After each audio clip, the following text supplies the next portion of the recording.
after Prigozhin died and after Wagner doesn't exist anymore, they have this new rule that they are serving until the war end. Really? So you get out. It's not about surviving 6 months. It's you're going to war instead of being at prison. I need to recheck it, but let me see. I mean, that would make sense to me if you're so hard up for troops that you're emptying the prisons. Why not keep them there as long as possible, right?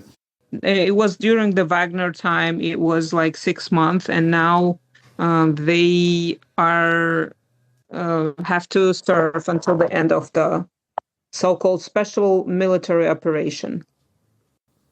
So an indefinite amount of service, because who knows when this special operation is going to be finished. Time to go back and then go back again. You know, how you call it, the kind of the vacation. Leave, military leave, yeah. But are the convicts being used in a different role on the front line? Do we have any sense of like what their job is? I know that they're kind of seen as cannon fodder, right? Yeah, that's the thing. Since they are usually people who do not have any like special skills, they don't. They are not military people. They have to go through this very short training, and then they go to the war. And usually they are sent. They sent to the front line, and they called, what was the name that was used for them? The mid-storms or something like that. That's how they call them. The mid-storms? Mid-storm, meat, like meat storms. Meat storms. Gotcha.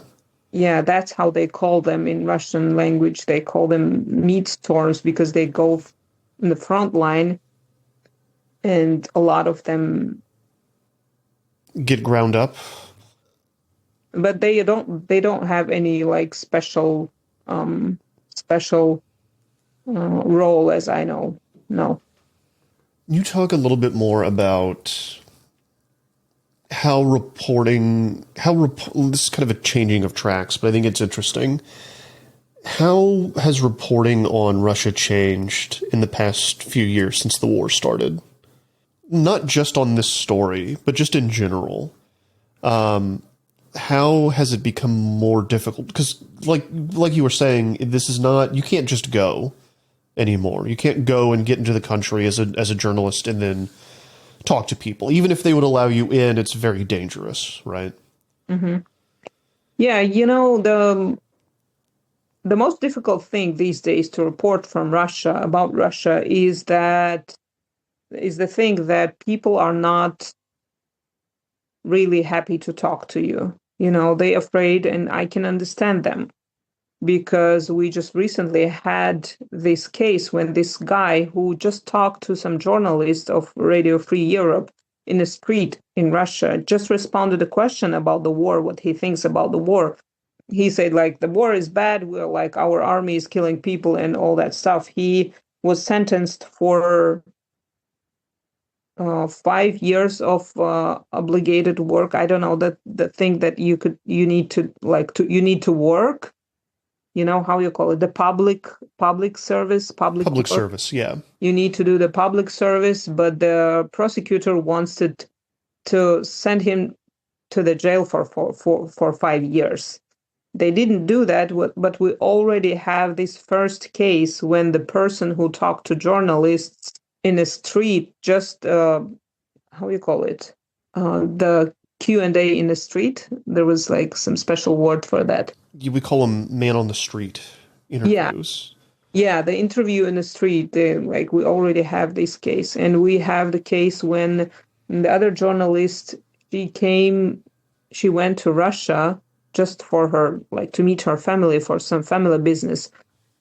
And she was sent to the jail. And we have a lot of other cases when people were,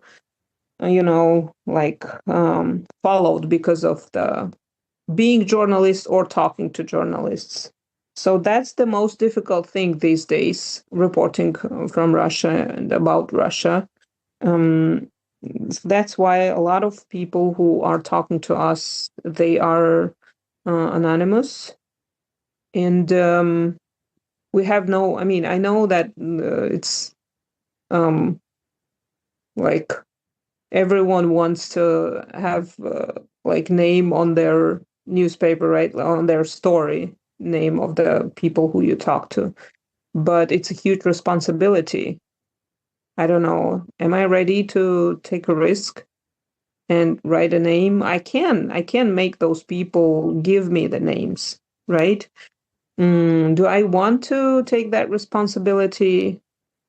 Um, I think even like it's a huge responsibility of the um, journalist, it's responsibility of the newspaper, and we understand that. That's the only one way that we can do our work these days. Um, uh, another, yeah, another like difficulty when you are working right now, it's like, you cannot describe, as you usually do in your stories, you cannot describe the environment.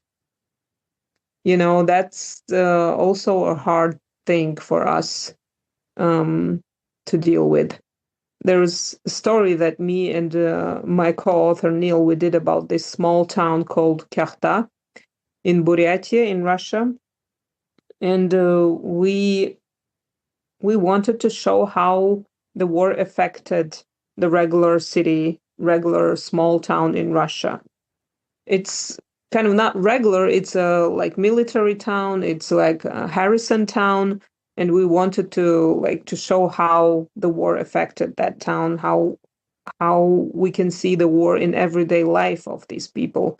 And that's how I needed to be on the ground. And what I did for that, I asked this guy who lives in that town to show me, to make a video and send me that videos. That's what we are, like creating some new things to do our stories. It's kind of difficult. Can you describe, and maybe this is a big question, but like what it is that you lose in your reporting when you can't be in that place, when you can't get a sense of it? Mm. Me personally, I love to, when I write stories, when I was writing stories, I love to describe what is the situation in this place, not only the talk itself, not only the person itself, but for instance, when I was going to some places, I was like, this village looks like this and that, in this house of this person, I could see, I saw the picture of his husband who just died, and it's the picture where they are sitting on the table and eating something. And then when I was like, for instance, like talking to this person, the I don't know, someone came in and said this and that. I'm losing all these small details um,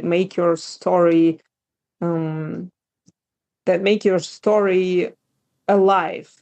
You know what I mean? Yeah. It's mostly about like facts.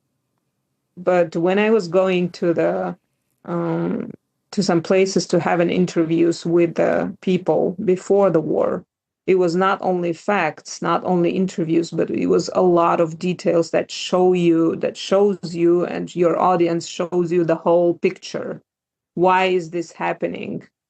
Like, what is this place? Why this person lives in this place? How does this place and I don't know, this house, reflects this personality of these people? That things that I love. It's like everything about the reporting, the reportage. This genre is like, for me personally, it's the most interesting thing in the stories, and I'm losing that. And but still, it's really interesting. I have to do a lot of extra work because I'm losing this, option to describe this environment. I have to do like much more phone calls, much more like asking for pictures, videos. I have to do a lot of research about what is this. Like, sometimes I go to using the geotag in Instagram and see places what I'm describing. And I'm like, can spend like days and days trying to understand what is this, The geography of a place. not only geography, but like how this place is, how the people live in this small village. That's all for this teaser, Angry Planet listeners. If you'd like to hear the whole thing, please go to angryplanetpod.com, $9 a month. You get instant access to this bonus episode, which is up now, as well as some other bonus episodes. We had a really great one all about Fallout. It's also up there that you can hear. Sign up at angryplanetpod.com, and you will get instant access to these bonus episodes. You'll get an email kind of explaining how to set up the RSS feed for you. And you will also get commercial-free and early versions of all the mainline episodes, the next one of which should be out tomorrow.